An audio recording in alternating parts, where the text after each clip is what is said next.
자, 이번 시간에는 전산세무 1급 지금 네 번째 장인 소득세에 대해서 하고 있어요. 지난 시간에는 우리가 어느 소득까지 했었느냐면 까먹었죠. 기타 소득. 자, 우선 잠깐 정리를 해드리고서 했던 거였었으니까 제가 한번 써드리고 시작을 할게요. 지금 소득세법에서 우리 종합소득을 지금 제가 설명을 해드리고 있는데요. 종합소득을 설명해드리고 있는데 이 종합소득 안에는 우리 5월달에 종합소득세 신고 납부라고 하는 6가지 소득을 개인이 이런 소득이 있다면 다 합산해서 개인이에요. 합산해서 신고하세요. 그랬단 말이죠. 그래서 이자 소득하고요. 두 번째로는 배당 소득이라고 그랬었고요. 세 번째로는 사업소득, 네 번째로는 근로소득, 다섯 번째로는 연금소득, 마지막 여섯 번째 기타소득. 이렇게 6가지 소득에 대해서 개인이 소득이 있다면 과세기간은 1월 1일부터 12월 31일까지 발생한 6가지 소득에 대해서 그 다음에 5월 1일부터 5월 31일까지 신고 납부하세요라는 게 종합소득세라고 말씀을 드렸고, 세무 2급에서는 잘 나오지 않는 용어이긴 하지만 세무 1급이니까 6월 1일부터 6월 30일까지는 성실신고 납부자들, 성실신고자들은 6월 달에 그 세금 납부하세요. 이렇게 얘기를 했는데, 성실신고자라는 말은 업종별로 매출의 규모가 7억 5천 또는 15억 또는 30억 넘는 그런 개인 사업자들을 우리 성실신고 사업자라고 불러요. 근데 그런 내용들은 업종에 따라 다르기 때문에 나중에 한번 보도록 하고요. 그 설명을 알려드리고 싶었던 것은 성실신고 사업자의 과세기간이, 신고 납부하는 기간이 다르다는 걸 알려드리고 싶었던 거예요. 그래서 지난 시간에는 앞에 지금 간단하다고 그나마 할 수 있는 이자 소득하고, 그 다음에 배당 소득, 그 다음에 여기 연금 소득, 기타 소득 네 가지를 묶어서 지난 그 시간에 설명을 해드린 것이고, 오늘은 그나마 좀 규모가 좀 남다르다고 할까요? 소득 중에서 금액이 좀 큰 축에 속하다고 하는 사업소득하고 근로소득을 나누어서 지금 설명을 해드리려고 해요. 이번 시간에는 근로소득에 대해서, 사업소득에 대해서 설명해 드릴 거고, 그 다음에 근로소득 설명해 드리고, 그 다음 파트에서는 전체적인 세액 구조에 대해서 진행을 해 드리려고 합니다. 자, 그러다 보니까 오늘 사업소득을 했는데, 그러면 어떤 게 사업소득이에요? 보편적으로 이따가 업종을 보긴 하겠지만, 우리 주변에 규모가 좀 작은 대부분의 사업장들이 다 개인 사업소득에 해당된다고 보시면 된다는 얘기죠. 상대적으로 이따가 업종들을 보기는 하겠지만, 개인이 운영하는 개인 회사들, 보편적인 것들하고 법인이 운영하는 회사, 크게 이렇게 두 가지가 구분되는 거거든요. 근데 규모가 작은 법인으로 신청하지 않은 회사들은 대부분 다 개인 사업들을 하고 있는 것들을 얘기한다고 보시면 될 거예요. 자, 그럼 이런 사업을 하는데도 비과세, 지난 시간에 말씀해 드렸던 것처럼 이자 소득도, 배당 소득도, 사업 소득도, 근로 소득도, 연금 소득도, 마지막 기타 소득도, 여기 이런 소득에 해당되는 것 중에서 비과세라는 것들이 있거든요. 어떤 것들이 비과세가 되는지 그 특징들을 알아두는 게 좀 도움이 된다는 얘기예요. 그렇다면 사업소득에서 어떤 소득이 비과세예요? 그런 것들을 얘기한다는 얘기예요. 근로소득은 우리 세무 2급에서 많이 다뤄보셨기 때문에 비과세라는 말 나오게 되면 식대라든지, 무조건은 아니지만 식대라든지 자가운전 보조금이라든지 육아수당이라든지 얘네들이 비과세가 금방 떠오르죠. 근데 지금 여러분이 배웠음에도 불구하고 사업소득에서 비과세가 뭐예요? 어떤 것들이 비과세예요? 그러면 잘 안 떠오른단 말이에요. 그래서 그런 것들을 정리 여기서 한번 다시 해드린다는 얘기고요. 세 번째로는 사업소득 금액 계산하는 거, 그 다음에 여기 조금 전에 말씀드렸던 개인과 법인의 차이이기 때문에 법인세법과 소득세법상의 그 소득금액 있잖아요. 차이가 좀 있어요. 이거는 그냥 맛배기로 잠깐 보여드릴 겁니다. 자세한 것들은 차후에 법인세법 할 때 배울 것이니까 자, 그다음에 사업소득의 수입 시기와 사업소득은 어떻게 과세를 하나요? 이런 내용들에 대해서 설명을 한다고 합니다. 근데 제가 PPT 작업을 해놓은 게 지난 시간까지 다 끝났기 때문에 여기서부터는 지금 제가 PPT 작업을 다 못 해놨어요. 그래서 교재를 보면서 해당되는 것 천천히 또 설명을 해보도록 하겠습니다. 제가 보편적으로 수업할 때, 세무 수업할 때 얘기를 많이 하는데, 재무회계 원가 계산처럼 어떤 그 계산 문제라든지 그다음에 내용에 어떤 원리가 있어서 그 배경 지식이 없으면 전혀 못 알아듣는 말이라든지 그런 내용들이 아닌 게 세법이에요. 세법은 그냥 있는 말들이기 때문에 많이 읽어보셔야지 뭐 뾰족한 방법이 없다고 지난번에도 말씀을 해드렸었는데 그냥 천천히 읽어보면서 모르는 용어들 또 특이한 용어들 나오는 것들 그런 거 설명하면서 진도를 나가보도록 하겠습니다. 자, 사업소득을 보도록 하죠. 사업소득 나와라 뿅. 여러분 교재는 215페이지예요. 215페이지에는 사업소득 보면서 설명을 해보도록 하겠습니다. 크기가 작나 크나? 좀 더 크게 할까?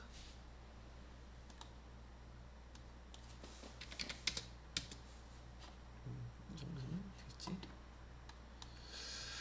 자, 사업소득의 범위를 보시게 되면, 뭐, 이것도 우리가 매번 보는 것처럼, 시험 문제처럼 외우는 건 아니에요. 외울 게 아니라, 뭐뭐가 있나 한번 보세요.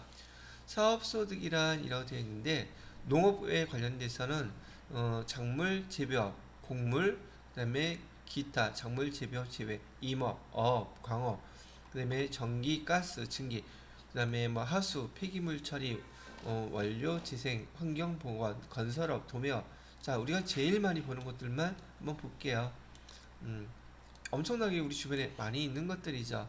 농업도 흔하게 있는 것이고요. 임업도 있고, 어업도 있고, 광업도 있고, 제조업도 있고, 전기가스는 잘 익숙하지는 않는데, 하여튼 그런 것도 있다는 얘기고, 건설업도 있고, 또 출판, 영상, 방송, 또 서비스, 금융보험, 부동산업, 임대업, 그 다음에 사업시설, 교육 서비스업, 보건업, 예술, 스포츠, 여가 관련 협회, 단체, 수리, 강원회 활동, 복식부기.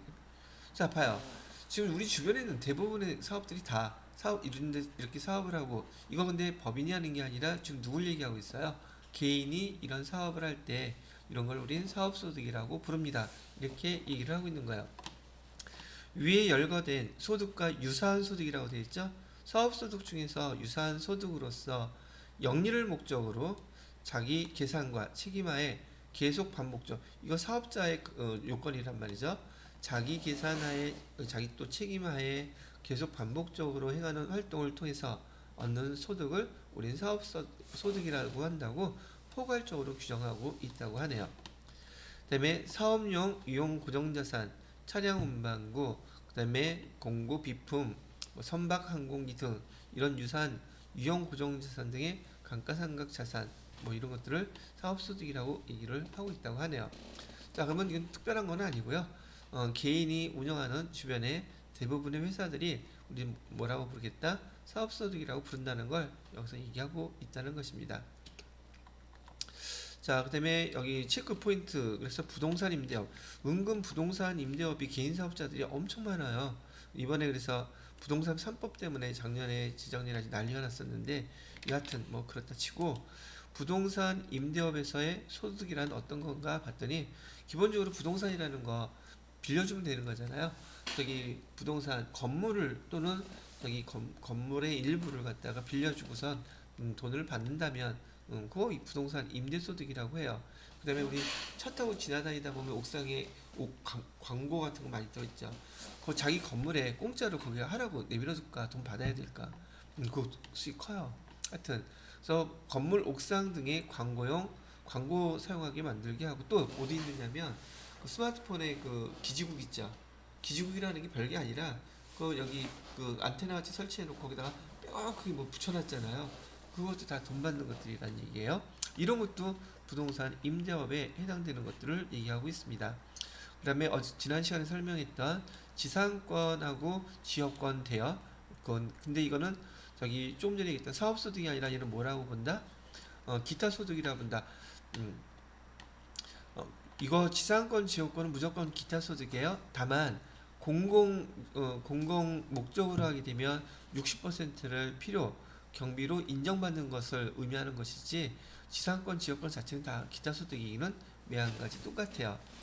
자, 또 여기 보니까 공장재단이라는 말이 있네요. 광업재단이라는 말 들어본 적 있으신가요? 공장재단이라는 건 뭐냐면 우리 재단이라는 것은 재산을 갖다가 출연해가지고 그다음에 그 나오는 돈을 재산 중에서 만약에 돈을 냈다면 거기 이자 그다음에 주식으로 냈다면 배당금 그걸로 공익사업을 하는 걸 재단이라고 불러요. 근데 얘는 지금 돈도 아니고 주식도 아니고 어떤 걸로 이걸 출연을 한 거예요? 공장 자체를 한 거예요. 그 공장 자체를 재단으로 출연을 해가지고 그 전체를 갖다가 와가지고 그 공장 그냥 이용하라는 거예요. 그리고 그 이용하고 돈 내라는 걸 우리 뭐라고 부른다? 공장 재단이라고 부르고 광업재단은 다 무슨 설비 끝났어. 와서 일만 해. 전체를 다 빌려줄게. 사람 구하는 건 네가 알아서 하고 그런 것들을 대여해서 받는 게 바로 부동산 임대 소득에 해당됩니다라고 그 얘기 해주는 거예요. 근데 공장재단이 뭔지 광업재단이 뭔지를 모르면 얘가 부동산 임대에 해당 소득인지 사업소득인지 구분이 안 될 거 아니겠어요? 이렇게 얘기하는 것이고 공장재단과 분리하여 기계 등의 시설을 별도로 임대한 경우 공장재단 대여소득은 부동산 임대소득이나 기계 등의 시설 대여소득은 임대업 사업소득이다. 여기서도 사업소득이라는 얘기와 부동산 임대소득 이렇게 얘기도 하는데 부동산 임대소득도 어차피 사업소득의 범위주에 속한다는 얘기예요. 자, 뭐 이런 거 얘기하면 될 것이겠고요. 자, 그리고 여기 사업소득에서 뭐가 비과세인가? 어떤 사업자가 소득이 생겼는데 비과세를 한다? 어떤 건가 봤더니 자, 비과세 사업소득은 지금 보시는 바와 같이 기본적으로요.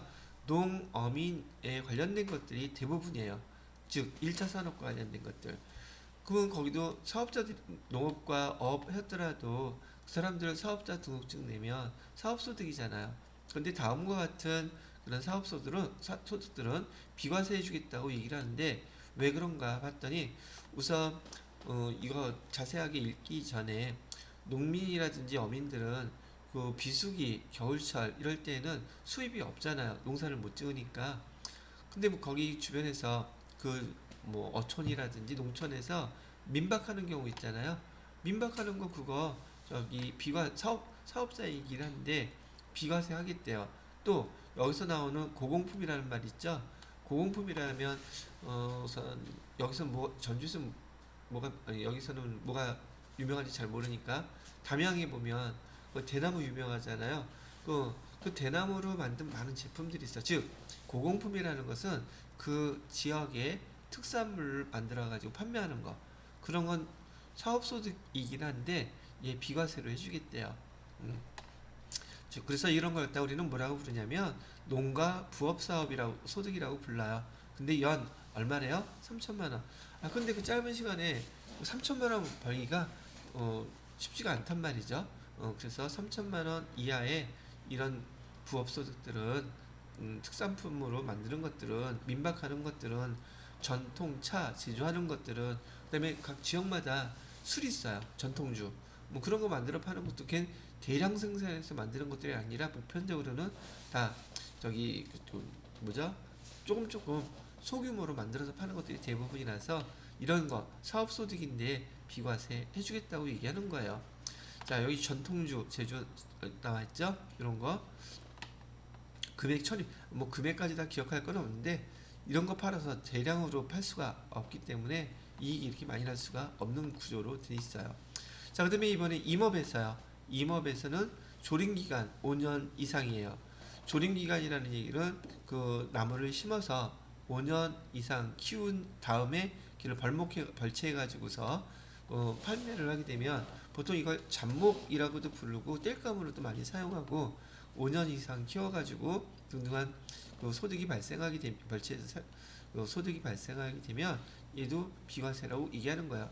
이거 굳이 일일이 배울 거 아니에요. 1차 산업에서 이런 것들은 사업소득이긴 한데 이를 갖다 몰래 준다, 비과세를 준다는 그런 특징만 기억하고 계시면 될 것 같다는 얘기예요.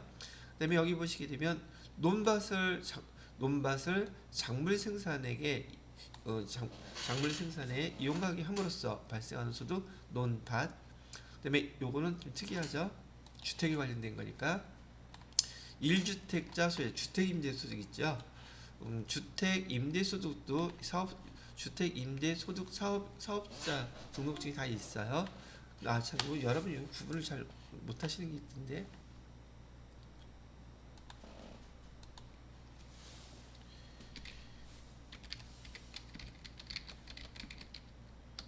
임대사업자라는 용어하고요, 주택 임대사업자 요 용어가 다른 거예요.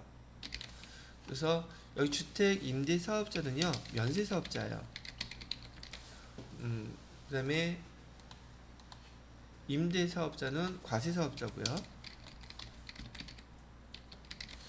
그래서 지금 여기 임대사업자, 주택 임대사업자 공통으로 걸려 있는 항목이 하나가 있는데, 여기 같이 걸려 있는 게 뭐냐면 주로 여기 오피스텔이에요. 이 오피스텔은 그 주인이 임대사업자이냐 주택 임대사업자이냐에 따라서 그 월세 받는 거 있잖아요. 그게 달라요. 여기 임대사업자는 과세사업자라고 그랬었죠. 그래서 예를 들어서 이 오피스텔을 빌려주고 월세 받는 금액이 40만 원이라고 가정을 해볼게요. 40만 원이고 여기도 40만 원이에요. 그런데 주택을 임대해주면 용역으로 보자. 그럼 용역의 이 과세사업자는 부가세가 부과된다는 뜻이잖아요. 그럼 40만 원 월세, 이 사람은 얼마를 더 받아야 돼요? 부가세가 부과되니까 4만 원을 더 받아야 돼요. 그래서 똑같은 월세인데 이 오피스텔이 주인이 주택 임대 사업자가 아니라 임대 사업자라면 지금 월세 달라고 할 때 44만 원 달라고 해요. 개인한테도. 그리고 본인이 다 갖는 건 아니에요. 여기 4만 원은 부가세잖아요. 부가세 신고할 때 여기는 과세사업자니까 부가가시세 신고 납부해야 되겠죠. 근데 만약에 이 오피스텔의 주인이 주택 임대 사업자라고 하면 주택 임대 사업자는 면세 사업자란 말이죠. 면세 사업자이기 때문에 부가세를 받을 필요가 있다 없다? 없어요. 그럼 이 오피스텔을 빌리는 사람 입장에서라면 주인이 이 사람인 사람이 낫겠어요? 밑에 주택 임대 사업자가 낫겠어요? 당연히 이쪽이 낫겠죠. 그죠? 그 다음에 이 임대 사업자는 좀 별개의 얘기이긴 하지만 주택 임대 사업자가 운영하는 이 오피스텔에는 자기 세입자 들어온 사람이 주소지를 이전할 수가 없어요. 왜냐면 이게 사무실이니까. 살고 있어도 사무실이에요. 그럼 사무실에다 주소지 옮기는 사람 없잖아요. 그죠? 근데 주택 임대 사업자가 운영하는 거라면 여기다가는 주소지 옮길 수 있습니다. 이런 차이점이 있어요. 그래서 여기 임대 사업자와 주택 임대 사업자 이런 차이가 있다는 걸 기초로 해서 5번에 보시게 되면 1주택 소유자의 주택 임대소득 기준시가가 9억 원 초과하는 또는 고가주택 또는 외국에 국외 소지하는 임대, 얘는 주택 보유수에 관계없이 과세한다고 되어 있죠. 근데 여기는 지금 사업소득, 임대소득인데 비과세한다 그랬죠. 그죠? 2천만 원까지예요. 2천만 원이 아니라 하여튼 사업소득에 대해서 지금 비과세하겠습니다 라고 얘기를 하고 있는 것이고요.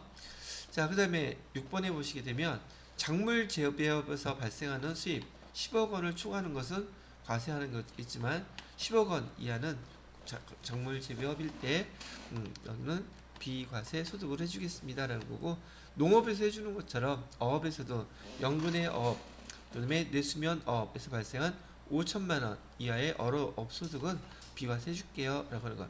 기준 금액이 5천만 원인데 뭐 금액까지 다 기억하실 필요는 없고, 필요할 때는 여기 찾아서 보실 수 있게 되면 됩니다. 자, 여기 보시게 되면 사업소득 금액을 어떻게 계산하나 이렇게 봤더니 이거는 모양만 한번 봐주세요. 지금 여기다가 사업소득의 계산 구조. 자, 손익 개선서상 당기순이익이라고 나와 있죠. 요거 좀 봐두라고 제가 말씀드리는 이유는 요 모양의 대부분 똑같은 것이 법인세법에서 적용되기 때문에 그래요. 여기는 사업소득이라면서 회사는 회사이죠. 그죠?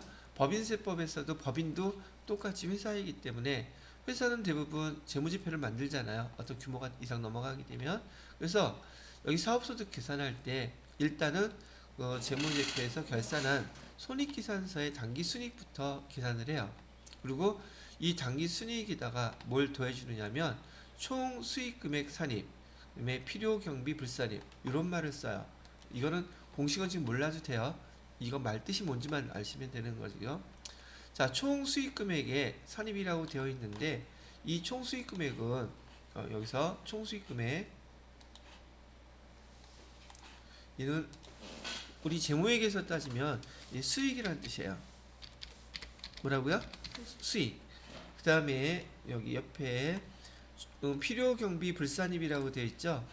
지난 시간에 필요경비 제가 무슨 뜻이라 그랬어요? 비용이라는 뜻이라 그랬었죠. 비용이라는 뜻이에요. 그러면은 지금 여기 사업소득 금액을 갖다가 계산해서 지금 사업소득 금액을 계산하는 이유가 뭐예요?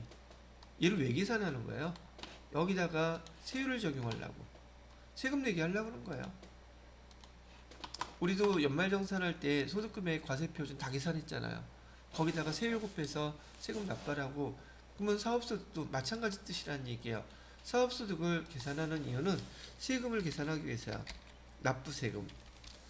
납부할 세금을 계산하기 위해서 사업소득을 계산하는데 지금 여기 손익계산서상 당기순이익은 얘는 지금 재무회계의 결과잖아요. 재무회계의 결과로 손익계산서가 나온 거 아니겠어요? 지금 여기에 손익계산서상 당기순이익은 이 결과값이 어디에 따라 계산을 했던 거예요? 재무회계 계산에 따라서 여기 계산했던 결과 금액이죠. 그런데 세금을 납부할 때에는 재무회계에 따라서 계산한 재무제표를 보고 세금을 납부해야 되겠습니까? 소득세법에 따라서 세금을 납부해야 되겠습니까? 세금을 납부할 때는 소득세법에 따라서 개인의 세금을 계산하는 거예요. 그렇다면 지금 우리가 배웠던 것처럼 지금 여기 해당되는 재무회계상의 그 당기순이익과 세금 내야 될 금액과 소득세법상의 세금을 내야 될 금액이 같겠어요? 다르겠어요? 계산하는 방식이 같겠어요? 다르겠어요? 당연히 다르단 말이에요. 그래서 재무회계에서 계산해놓은 결과인 당기순이익에서 소득세법에 따라서 총 수익금액, 수익을 갖다 보는 게 상황이 다를 수 있단 말이죠. 재무회계에서는 수익으로 보는데 소득세법에서는 수익으로 안 보는 게 있을 수 있고 재무회계에서는 비용으로 안 보는데 소득세법에서는 비용으로 보는 게 있단 말이죠. 서로 엇갈린 것들이 있어요. 그래서 그런 내용들을 조정을 해줘야 돼요. 얘가 만약에 개인이 아니라 소득세법은 지금 개인에 대한 것들이잖아요. 개인에 대한 것이 아니라 여러분이 조만간에 이제 배우시게 될 법인이라면 이 법인세법하고 재무회계하고 서로 세금을 계산할 때 똑같지가 않기 때문에 그 다른 것들을 조정해 주는 걸 우리 뭐라고 부르냐면 법인 세무조정이라고 부르는 거예요. 그래서 여러분이 배워온 게 바로 이거이기도 하고요. 근데 지금 여기 법인은 아니고 뭘로 하는 거예요? 개인도 마찬가지로 납부할 사업소득일 경우 세금 계산하는 게 소득세법에 의해서 세금을 계산하는 것이지 재무회계에 의해서 세금 계산하는 게 아니다란 말이에요. 그래서 이 차이가 있는 걸 조정해 주는데 그때 쓰는 용어가 총 수익금액에 산입하고 필요 경비로는 불산입한다 이런 용어를 써요. 즉 개인을 상대로 하는 소득세법에서는 여기 수익이라는 용어를 갖다가 총 수익금액이라는 용어를 써요. 반해서 비용을 필요 경비라는 용어로 써요. 그러면 재무회계에서는 얘를 뭐라고 부른다? 수익. 그다음에 얘는 필요 경비는 뭐라고 부른다? 비용. 그래서 세법과 소득세법과 재무회계 차이에 의해서 총 수익금액에 산입시킨다는 것은 여기 지금 소득세법에서는 수익으로 본다는 뜻이에요. 그거는 여기다 포함시키고 또 필요 경비 불산입 비용을 빼버린대요. 불산입 여기 재무회계에서는 비용이라고 했는데 소득세법에서는 이거 비용 아니야 이렇게 한다면 그거는 필요 경비 불산입하느냐고 여기다 더해준다는 뜻이에요.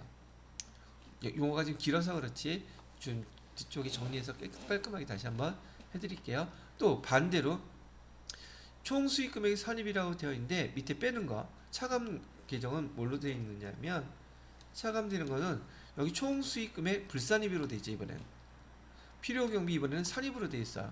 여기 양쪽이 다 반대되는 말들이 있네. 이렇게 지금 사업소득 그 금액을 계산할 때 단기 순이익 재무 회계에 따른 손익계산서의 단기 순이익부터 시작해서 총 수익 금액에 산입한다든지 필요 경비는 불산입한다든지 그 다음에 총 수익 금액에 불산입하고 총 필요 경비는 산입하고 이런 차이를 반영한 그 내용을 여기 차가감 소득 금액이라고 불러요. 자, 얘를 뭐라고 부른다고요? 차가감 소득 금액이라고 부른다. 이렇게 한 거.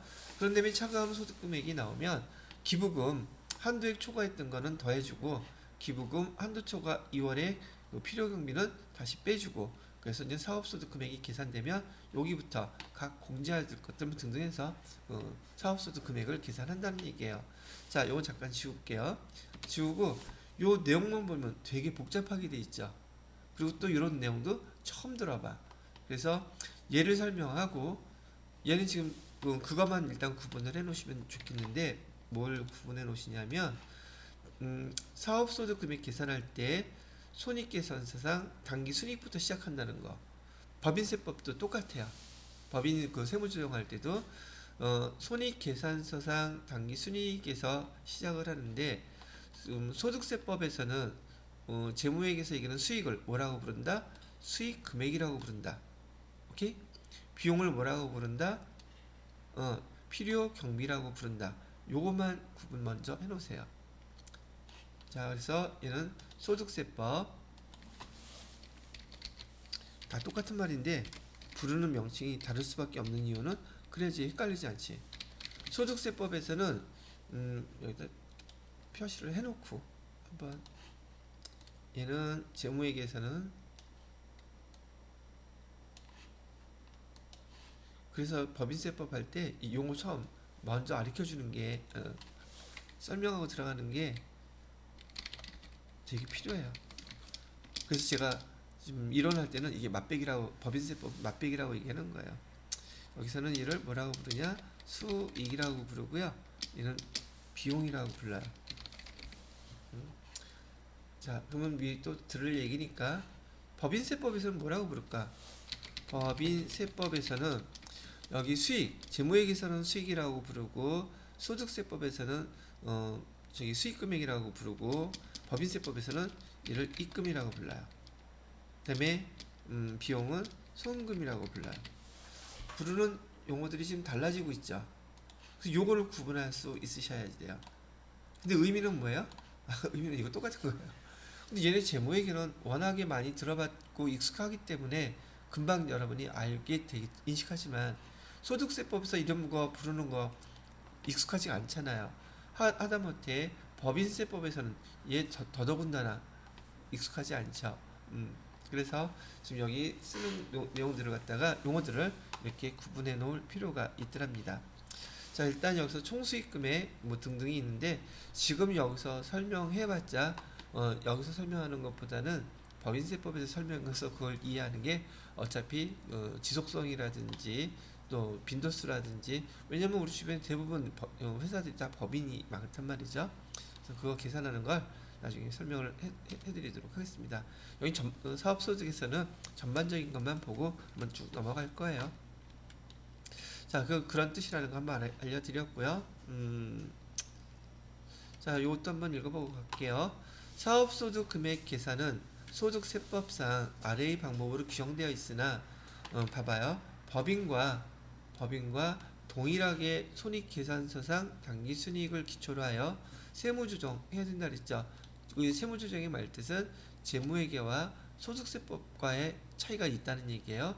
그래서 개인이 세금 낼 때는 소득세법에 따라서 세금을 내는 것이지 재무회계에 따라서 세금을 계산하는 게 아니기 때문에 차이가 나는 부분을 세무조정하는 것이고, 또 법인세법도 마찬가지로 재무회계와 법인세법상의 차이점으로 인해서 그 법인세법에 따라서 세금을 내기 위해서 차이나는 것을 조정해 주는 것을 법인 세무조정이라고 얘기해요. 그럼 결국은 이런 얘기가 되겠네요. 세무조정은 두 개 다 해야 되겠네요. 그렇게 해야 되죠. 개인인 경우는 뭐에 따라서? 개인인 경우는 세금 소득세법에 따라서 계산해야 되고, 법인인 경우에는 법인 세법에 따라서 세무조정을 해줘야 된단 말이에요. 그 중에서 지금 사업소득 중에서 우리는 여기 소득세법에 해당되는 사업소득을 설명해 드리고 있는 거예요. 자, 이렇게 계산을 그래서 나중에 한다는 얘기고, 이러한 계산 방법은 사업소득뿐만이 아니라 부동산 임대업의 사업소득에도 동일하게 적용하면 됩니다 라고 얘기를 하는 거예요. 자, 그래서 지난번에 제가 지난 시간에 설명해드렸던 총 수익금액에서 비과세 또는 분리과세는 빼고 필요경비를 갖다가 빼준다 그랬었죠. 자, 다시 필요경비를 빼주는 소득은 뭐뭐 있었죠? 사업소득하고 기타소득은 필요경비를 공제해준다 그랬었죠. 그 다음에 근로소득하고 연금소득은요, 소득 공제해준다 그랬었고, 이자소득과 배당소득은 소득공제도 필요경비도 둘 다 해당사항 없습니다. 이렇게 얘기해드렸던 거예요. 자, 그 다음에 부동산 임대업의 총 수익금액 계산하는 방법, 이거는 계산하는 건 하지 않겠습니다. 그리고 여기 부동산 임대업을 할 때요, 수입이 어떤 게 수입이 있나 봤더니 기본적으로 임대료 있다는 건 아실 것이고요. 그 다음에 두 번째 뭐도 있어요? 간주임대료도 있네요. 간주임대료도 수익금액에 해당될 것이고, 그 다음에 관리비, 그 다음에 공공요금, 이런 것들이 부동산 임대업에서의 수익금액입니다 이렇게 얘기를 해주고 있습니다. 자, 실제로 근데요, 여기 모르겠어요. 내가 그 건물을 갖다가 임차하는 경우와 많은 건물을 갖다가 임대하는 경우에서 이런 거 알고서 들어가는 것과 모르고 들어가는 것과는 차이가 있기는 하지만, 일반적인 사람들이 이거 자세히 보고 들어갈까? 그냥 건물 빌리면 얼마 하고 들어가지 않아요? 여기 근데 별 희한한 거 다 있어요. 관리비에서 보니까 임대료 이외에 청소, 난방 관련한 관리비는 총 수익금액에 산입한다. 임대료 이외에 청소, 난방에 관련한 관리비 총 수익금액에 받는다면 다 포함시키라는 얘기예요. 이거 지금 다른 말이긴 한데 요즘 그 방송에서 나왔던 거거든요. 자, 예를 들어서 건물 임대료가 50만원이라고 가정을 해요. 그래서 이 임대료를 달라고 하게 되면 월 임대료 50만원 12개월 하면 연간 600만원 되거든요. 근데 이게 하나에 50만원이라고 한다면 얘가 10개가 있으면 금액이 커지죠. 그쵸? 그러면 얘가 연간 600만원이 되는데, 이런 건물이 10개가 있다면 곱하기 10 그러면 6천만원 되겠죠? 지금 무슨 얘기를 하려면 세금 적게 내려고 하는 거예요. 자, 이렇게 6천이 되는데 지금 그 임대료 있잖아요. 이 임대료는 50만원이 아니라 예를 들어서 얘를 금액이 왕창 좀 작게 30만원으로 줄이는 거예요. 그러면 연간 6천만원에서 20% 하게 되면 360만원, 3,600만원, 3,600만원 되겠죠. 그죠? 그래서 얘가 연간 소득금액이 이유가 어떻게 됐든 간에 3,600만원이 돼요. 그 다음에 얘를 갖다가 이제 관리비나 다른 금액들로 20만원을 채우는 거예요. 청소비나 뭐 이런 걸로. 그러면 거기서 드러나는 것은 임대료로 청구해서 받는 거는 30만원인데 다른 걸로 20만원, 이런 걸로 20만원을 이렇게 채운 거예요. 그렇게 되면 임대료가 30만 원이네? 되게 싸잖아. 근데 뭐가 20만 원이야? 관리비, 청소비 뭐 등등이 20만 원이야. 합치면 얘가 똑같은 거 아니에요. 여기는 다 포함돼 있어. 얘는 나누어 놓은 거야. 그럼 이게 조삼모사 하잖아요. 요즘 그런 게 있어요. 아, 많아요, 이거. 관리비가 막 10월 갔을 때. 그 일부러 그러는 거야.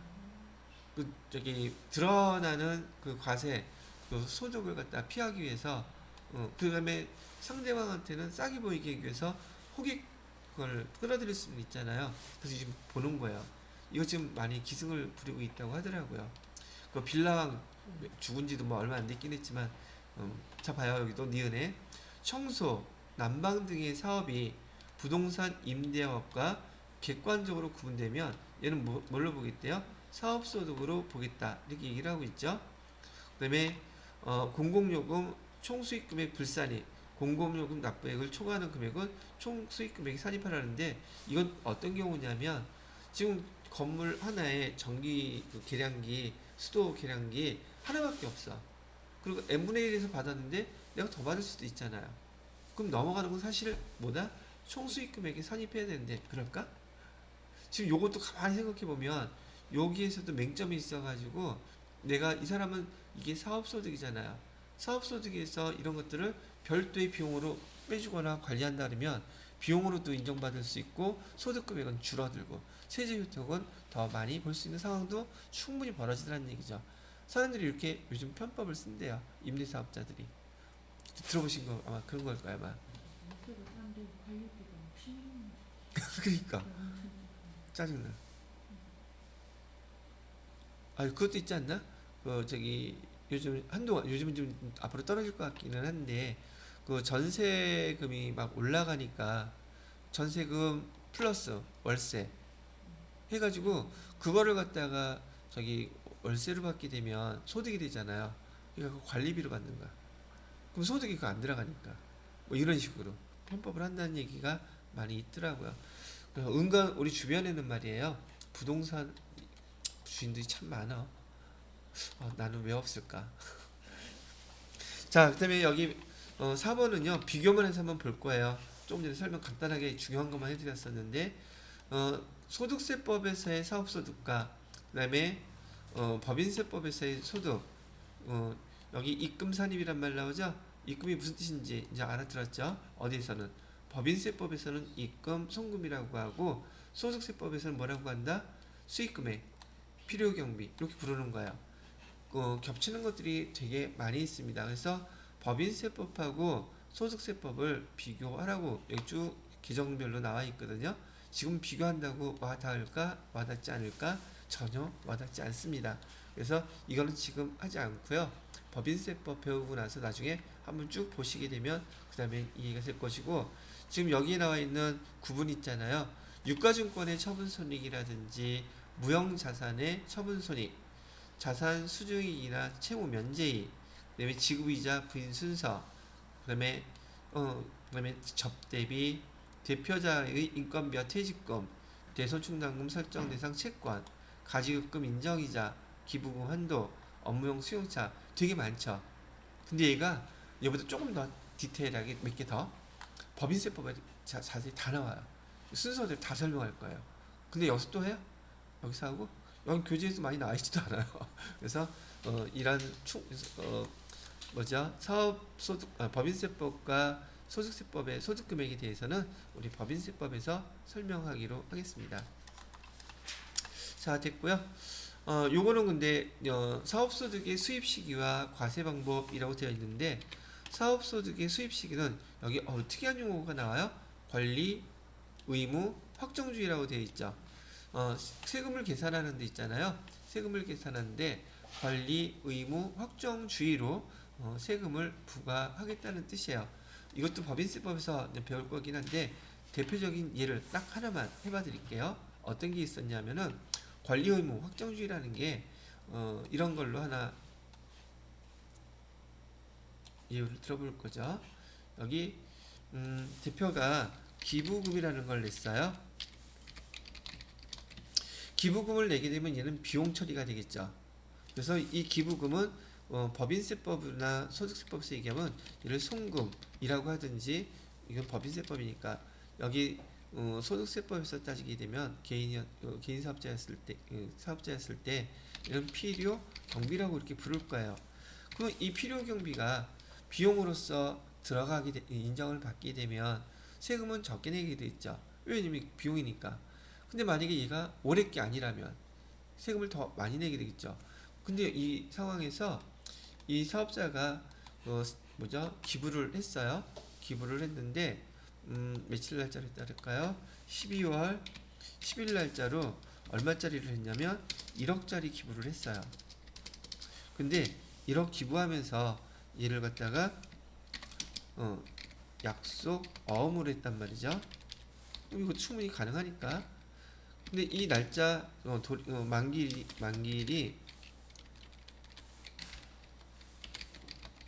만기일이 다음에 1월 10일이었단 말이에요. 그럼 연도가 지금 갈리고 있죠. 자, 그러면 기부를 했을 때 날짜가 기부했을 때 날짜가 지금 12월 10일이었죠. 그러면 우리 재무회계에서는 이 회계 처리를 어떻게 하느냐면 처변에 기부금 하고선 금액은 1억 원. 재무회계에서는 비용 처리 바로 한단 말이에요. 그리고 대변에다가는 지금 돈 줬어요? 안 줬어요. 미지급금 되겠죠. 얘는 언제 지급되게 돼요?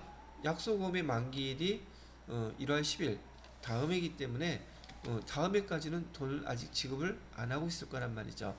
그래도 비용은 발생했어요. 그래서 1억 원 이렇게 쓰게 되면 얘는 지금 현재 2022년 12월 10일 날 이렇게 비용 처리가 됐으니 재무회계에서는 당기순이익이 이만큼 줄어들겠죠. 그죠? 근데 실제로 나갔어요? 안 나갔어요? 안 나갔죠. 그런데 이 소득세법에서 봤을 때는 재무회계는 그렇게 됐지만 소득세법에서 봤을 때는 얘는 실제로 지급된 게 아니므로 권리 의무가 확정되는 거. 언제 확정되는 거? 돈 나가는 거는 1월 달이죠. 그럼 2022년에 필요 경비로 인정해 주겠다, 안 해주겠다? 안 해줍니다. 재무회계에서는 비용으로 쓸 수 있지만 소득세법에서는 필요 경비로 인정 안 해줘요. 왜? 권리 의무 확정되는 게 언제이기 때문에. 즉 간단하게 얘기해서 현금주의라고 생각하시면 돼요. 그러면 재무회계하고 소득세법이 어떤 게 다른 건지 조금 이해가 되시죠? 이런 것들을 조정해 주는 걸 세무조정이라고 부르는 겁니다. 오케이? 자, 그리고 여기 사업소득의 수입식이라고 되어 있는데 지금 내용들은 앞에서 부가세법 할 때도 많이 보았던 항목들이라서 특별하게 설명한 내용은 없습니다. 한번 봐보세요. 재고자산인 경우 언제가 수입식이에요? 일반 판매는 인도한 날이라는 거 알고 계시죠? 시용 판매는 매입자가 매입 의사 밝힌 날, 위탁 판매는 수탁자가 물건 판매한 날, 그죠? 재고자산 같은 경우는 대금 청산일. 이건 한번 설명해줘야겠다. 여기서 빨리 넘어갑시다. 어차피 법인세법에 다 나오는 것들이니까. 재고자산 이외의 부동산 포함해서 재고자산은 이런 것을 수입 시기로 보는데 부동산 포함해서는 재고자산 이외의 것들은 대금 청산일, 소유권 이전 등기일, 사용 수익일 중 빠른 날. 이게 무슨 말이에요 도대체? 자, 봐요. 지금 여러분들이 간단하게 부동산 하나 예를 들어 볼게요. 건물을 하나 샀어요. 건물을 샀다면 그 건물은 언제 내게 되는 거예요? 잔금 치른 날. 간단하잖아. 그럼 잔금 치렀으면 그게 내 건가? 소유권 이전도 아직 안 됐는데? 그럴 수 있잖아. 그리고 거기서 만약에 잔금은 치렀는데 등등한 이유로 그 건물에서 먼저 주인이 자리를 안 비켜주고 있어. 그래서 내 건가 이거? 자, 근데 내 거라고 보는 시기가 있다는 얘기예요. 세법에서는 언제 대금, 잔금을 갖다 다 청산한 날이 이든지 소유권 이전이 됐든지 아니면 내가 그 건물을 통해서 내가 인테리어하고 사업에 사용하기 시작했든지 내가 들어가서 사용하든지 그런 날들 중에서 가장 빠른 날. 그 세법 입장에서는 그게 확정돼야지 세금을 징수할 수 있을 거 아니에요. 그래서 그런 것 중에서 빠른 날을 갖다가 저기 수익식이라고 본다. 얘기하는 것들이고요. 나머지 밑에 것들은 좀 읽어보셔도 별반 어렵지 않게 이해할 수 있는 것들이죠. 특별한 것들은 아니라서 이런 것들도 넘어가도록 하겠습니다. 자, 그 다음에 과세 방법 나오네. 사업소득의 과세 방법. 이거 종점 쓰니까 잠깐 쉬었다가 계속 할게요.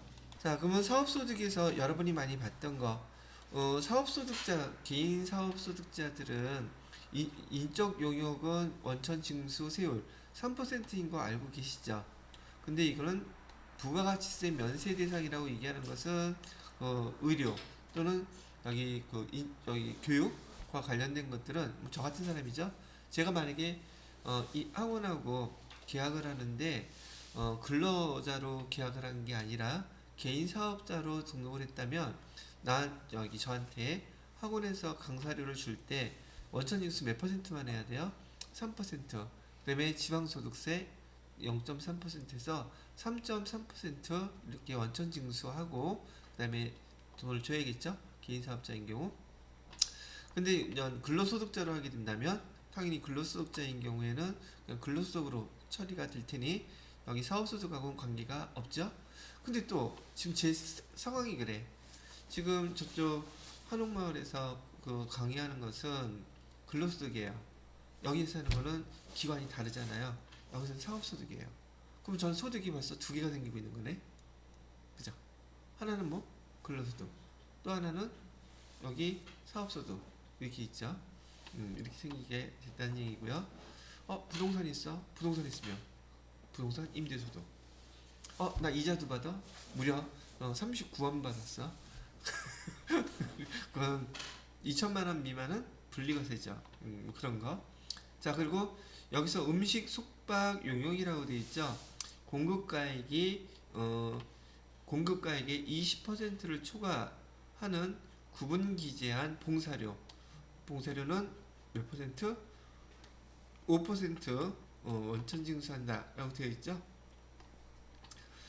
공급가액의 20% 이걸 보통 저는 여기 해당되는 거 이만큼 받으려면 단란주점밖에 생각이 안 나거든요. 그래서 예를 들어 드릴 때 단란주점을 주로 예를 많이 들어 드리는데 그 단란주점에서 근무하시는 분들이 도우미들 있잖아요. 그분들이 한 곳에만 있는 게 아니에요. 이 사람들은 어떤 일정 풀을 갖고 있다 그래요. 그래서 다들 한 사람 한 사람이 보편적으로 개인 사업자들이야. 그래서 어느 날에는 이 단란주점에서 사람이 많이 필요하면 그쪽으로 가고, 또 어느 날인가는 이쪽에서 사람이 더 많이 필요하면 그쪽으로도 가고, 즉 이 풀이라는 것은 모아놓고 다 개인 사업자들인데 필요에 따라서 부르잖아요. 그러면 그런 업소들하고 근로계약이 돼 있냐는 거예요. 안 돼 있다고요.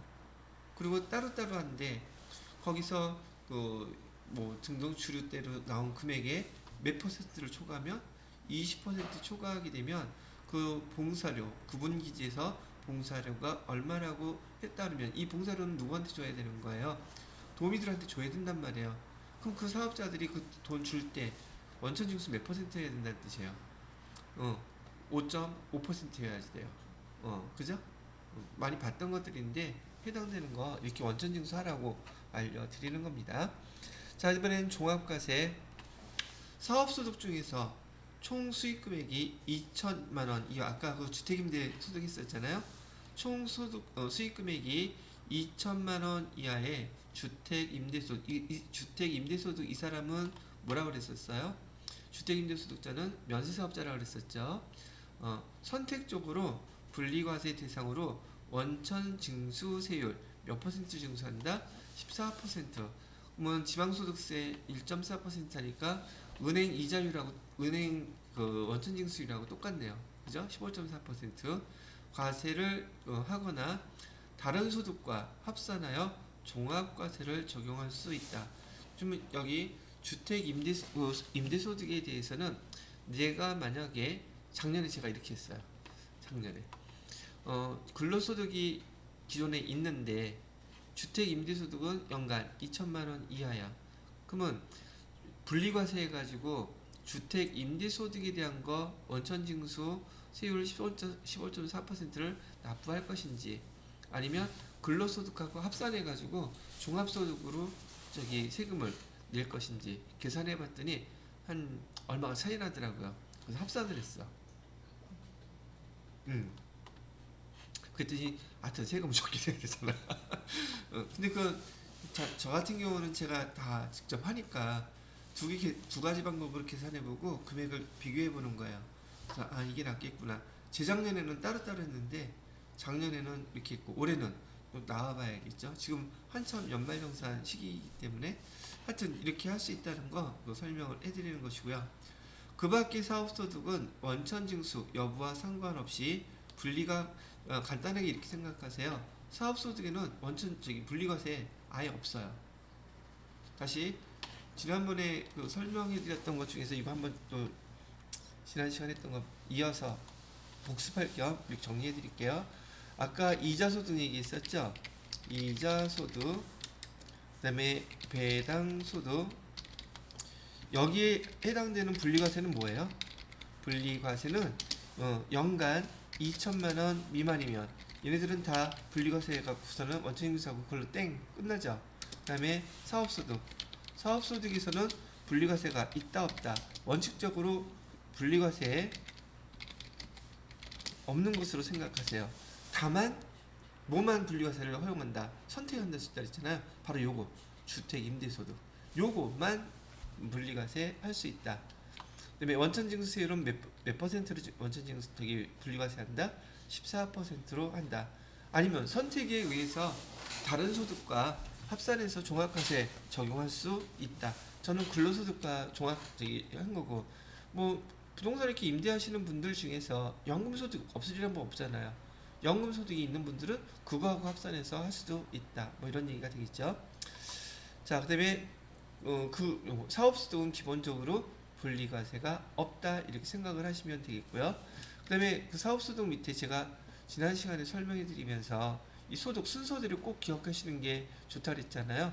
사용하는 저희가 너무 많아서 그래요. 그 다음에 네 번째는 근로소득이었었어요. 그러면 근로소득에서 분리과세는 뭐가 있을까요? 이런 것도 구분을 하실 수 있으셔야 된다고 얘기하는데, 근로소득에서의 분리과세는요, 일용직 소득 있죠? 일용직 소득이 바로 분리과세 항목이에요. 오케이? 자, 그 다음에 연금소득에서도 분리과세, 기타 소득에서도 분리과세, 우리 당첨금, 상금 그런 것들 있잖아요. 그런 것들을 구분해서 표시해 주시면 될 것 같아요. 그래서 지금 설명하고 있는 것은 이 중에서 사업소득에 대한 거 설명하기 때문에 분리과세는 없는 게 원칙이고, 뭐만 있다? 주택 임대소득이 분리과세. 그래서 여러분이 소득세법에서는요, 비과세가 뭔지 분리과세가 뭔지 아주 많이 나온 용어이기 때문에 걔를 갖다가 구분하실 수 있어야 된다고 얘기했고, 또 생각난 김에 소득세법에서는 분류과세와 그다음에 뭘 구분해야 된다? 분리과세를 구분하셔야 되는데, 분류과세는 소득세법을 세 가지로 분류해놨다고 했던 거 기억나시죠? 첫 번째는 뭐였었어요? 종합소득, 두 번째는 양도소득, 세 번째는 퇴직소득. 세 가지로 분류한다. 그 세 가지 그때 부르는 용어가 분류과세고, 분리과세는 무슨 뜻이라 그랬어요? 종합소득에서 분리를 해가지고 얘네들은 원천징수한 걸로 끝내는 거, 그걸 분리과세라고 부른다. 이 용어들을 갖다가 구분하시는 게 지금 여기 소득세법에서 처음 이런 거 정리하면서 공부하실 때 먼저 익히셔야 될 용어들이라고 얘기를 하는 거죠. 자, 그 다음에 밑에 간편장부 대상자인 보험 모집인, 그 다음에 여기 지금 나오는 이 사업자들 있잖아요. 보험 모집인 많이 들어봤죠? 방문 판매원, 방판매 하신 분들, 음료품 배달원, 이 사람들도 있잖아요. 근로소득자가 아니에요. 다 개인 사업자들이에요. 개인 사업자들이 이런 업무를 하면서 그 회사에 그 물건을 판다든지 상품을 팔아가지고 뭘 한다? 거기에 수수료를 받는 거예요. 그러니까 이 사람들의 소득은 무슨 소득이 되겠다? 근로소득이다, 사업소득이다. 사업소득이에요. 이해되시겠죠? 그래서 여기 사업소득이라고 나와 있잖아요. 왜? 이 사람들이 다 개인 사업자들이기 때문에 그렇다는 얘기고요. 사업소득은 연말정산하는데 사업소득인데도 연말정산하는 게 있어요? 그럼 되게 생뚱맞게 들리잖아요. 이 사람들은 여기 보험 모집이라든지 방문 판매원, 음료품 배달원들은 사업소득임에도 불구하고 연말정산합니다. 그러고 보니까 연말정산은 지난 시간에 설명해 드렸던 거하고 연결을 시키게 되면 연말정산이라는 것은 근로소득자만 근로소득에 대해서 근로소득자들만 연말정산하는 줄 알았더니 제가 또 어제 그 지난 시간 모두 얘기했어요. 연금 소득자들도 1월달에 연말정산 한다고 했던 거 기억나시죠? 지금 여기 사업소득자들도 사업소득자들 중에서도 특수 여기 관련된 직업들이죠. 직군들에 대해서는 뭐 한다? 연말정산한다고 나와있죠. 봐봐요. 연말정산만 배웠어도 지금 연말정산 앞에서 배운 거는 근로소득만 기억나는데 연금소득자들도 연말정산하고 그다음에 사업소득자들 중에서 특수직군들 이런 사람들도 연말정산하고 이렇게 되잖아요. 그래서 연결관계를 세법은 근데 이 내용들 있잖아요. 벗어나지를 않아. 항상 그 내용이에요. 그래서 저기 처음부터 나중에 법인세법 배우실 때도요. 처음에 다 익히려고 하지 마세요. 다쳐요. 그러니까 처음에 배우실 때는 지금 설명 드릴 때 한번 읽어보고 문제 풀면서 한번 읽어보고 시간 될 때마다 볼 때마다 많이 접해서 눈에 익히셔야지 돼요. 근데 그 처음에 이제 배울 때 한꺼번에 빨리 시험 볼 마음에 보면은 좀 무리가 많이 간단 말이죠. 왜? 답답해질 테니까. 왜? 문제 풀면 틀리고 성적은 안 나오고 빨리 자격증 따고는 쉽고 이제 마음이 조급해져서 그런데 법인세법은 좀 약간 시간적인 여유를 갖고서는 느긋하게 보시기를 제가 좀 추천해드려요. 아니 제가 그렇게 했으니까 저만 그런지 모르겠죠 또. 자 그래서 연말정산된 사업소득 외에 다른 소득이 없는 경우에는 종합소득 할 필요 있다 없다? 확정신고. 여기서 얘기하는 종합소득 확정신고라는 것은 5월달에 신고하는 종합소득세 확정신고를 의미합니다. 의무가 면제됩니다. 이런 것도 시험 문제 잘 냈던 항목들이기는 해요. 자 여기까지 보시고 끝났다. 자 그래서 지금 사업소득에 대해서는 여기까지 해서 마무리를 하겠습니다.